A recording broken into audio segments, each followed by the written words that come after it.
to our top story. As we've been discussing, Sir Keir Starmer's facing questions over his stance on Gaza ahead of a crucial Commons vote this week on whether there should be an immediate ceasefire. Well, that vote could reignite divisions within the Labour Party. Now, speaking at a Scottish Labour conference yesterday, Starmer called for a ceasefire that lasts, but stopped short of saying it should happen now. Well, Labour's Shadow Health Secretary, Wes Streeting, joins us now. A very good morning to you, Wes.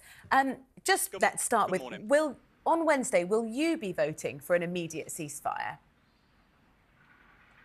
Well, we'll see what the final motion looks like. We're considering our own options on this. We all want to see a ceasefire. We've seen an intolerable loss of innocent civilian life during the course of this war. Over the course of the of events, the Labour Party's rhetoric on this and the international community's rhetoric and action on this has escalated in line with those concerns about disproportionate civilian losses. Where we want to get to is an end to this war, the release of all Israeli hostages that are being held, and a serious plan for the reconstruction of Gaza and the foundation of a state of Palestine alongside a state of Israel.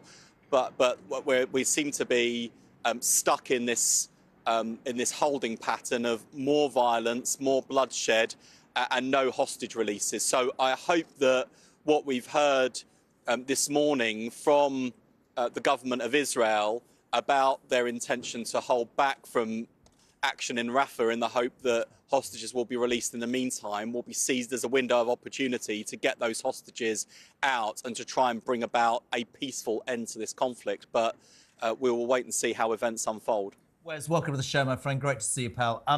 It's really interesting. I said last week, when October the 7th and those atrocities took place, genocide in my mind, Starmer, I thought, showed great statesmanship, was quicker out the blocks than Sunak.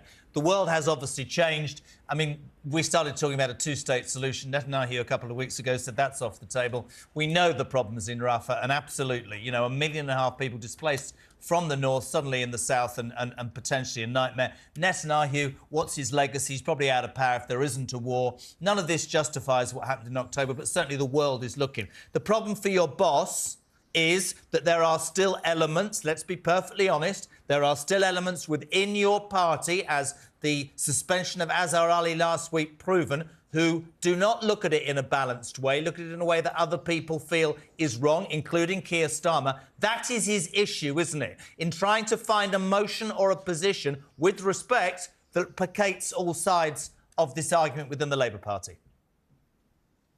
Well, I think what Keir's shown throughout this conflict is that he will work in lockstep with our partners and allies in the region, in the Middle East, where countries like Jordan and Egypt and Qatar have been doing a lot of diplomatic heavy lifting behind the scenes to try and get the hostages out and to bring an end to the violence, but also working in lockstep with our allies in Washington, in capitals across Europe, in Canada, Australia, New Zealand, where I think in common with Labour's position and in lockstep with our position, people are increasingly concerned about the action. And Keir will always take the action that he thinks is in both our national interests and also in partnership with our friends and allies in the international community. Keir wants to see a ceasefire, an end to this bloodshed and hostility. He also wants to see the release of all Israeli hostages, and he wants to see a proper process now to try and establish a viable Palestinian state. But we're not going to be pushed around by protesters, and we're not going to be told what to say by our opponents in Parliament either. What Keir has been doing, what he was doing in Munich over the weekend at the Munich Security Conference, is working with international leaders, as he would do if he were the Prime Minister. And of course, people are now engaging with Labour on the basis that we could, and I emphasise could because we don't take anything for granted, could be in government later this year. And that's the leadership Keir's showing. And by the way, where people in the Labour Party fall short of those standards, they will be booted out of the Labour Party. Wes, I get that, but I have one... with Azhar Ali last week, and we've seen it with Labour members. Wes, I completely agree, and I'm of that mindset. Some part of me thinks he flip-flops, some part of me thinks he can't do right for doing wrong. Where does it put the 56 MPs? I think of my mate Jess Phillips, who very fervently stood up and said, I believe in a ceasefire. She had to leave her job. If he then retracts and says there should be a ceasefire now, will those people be back in the fold, or will they still be out because they asked for it at a time when he didn't feel it was appropriate? Well, ultimately, that's a decision for Keir. And I think Keir acknowledged at the time that those colleagues resigned from the front bench. He acknowledged that they were doing so in good faith, because I don't think anyone could fail to have been moved by the horrific images coming out of Gaza. I see them on a daily basis on social media and on broadcast media like everyone else. It is truly heartbreaking. There are not the words to capture it. But there's a point here about discipline.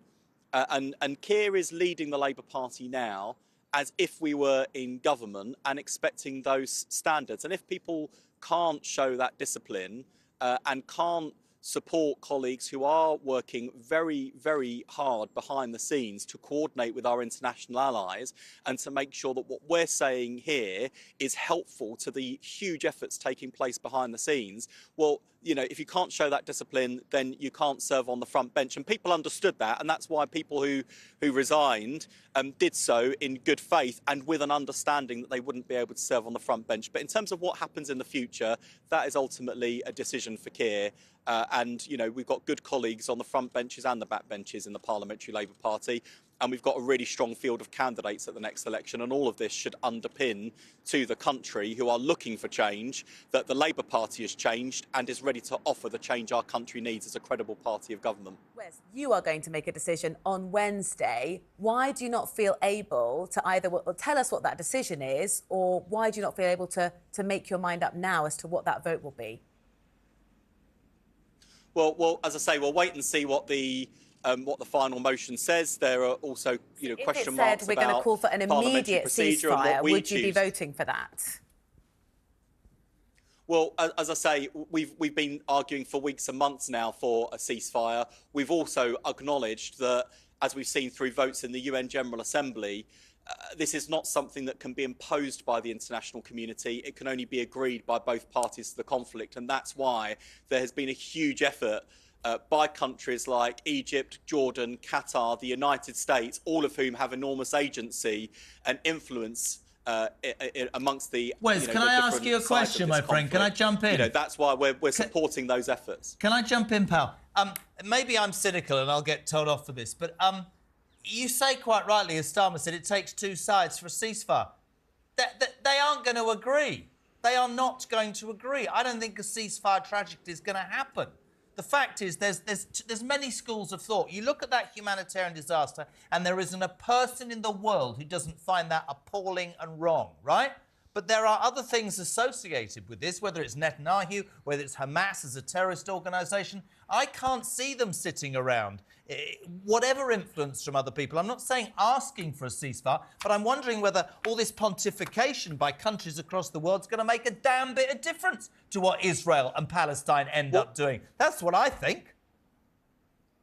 Well, this is why Labour supported the push for initially humanitarian pause, because there was a recognition that bringing about a permanent ceasefire was not going to happen at that stage in the conflict, but we needed to do something to get hostages out, aid in, and people out of harm's way to minimise civilian casualties. And, you know, that push for a pause was successful for a time, and then things fell apart. So we've not pretended that any of this is easy. And to be honest, part of our frustration as a party with some of the anger from the protests directed towards us is there's got to be a recognition that, you know, if it was as simple as the Labour Party demanding a ceasefire and it happening, then we would have demanded it. If it was as simple as a vote in the building behind me bringing about a ceasefire, I'm sure the entire House of Commons would have voted for it. Sure. But this is something that can only be agreed by both parties to the conflict. And we have sought to work with allies who are working very hard behind the scenes to bring about the conditions for a ceasefire. We are now at a really dangerous tipping point in relation to Rafah, where the crossing is with Egypt, where there is a real risk of innocent Palestinians being pushed out of Gaza into the desert.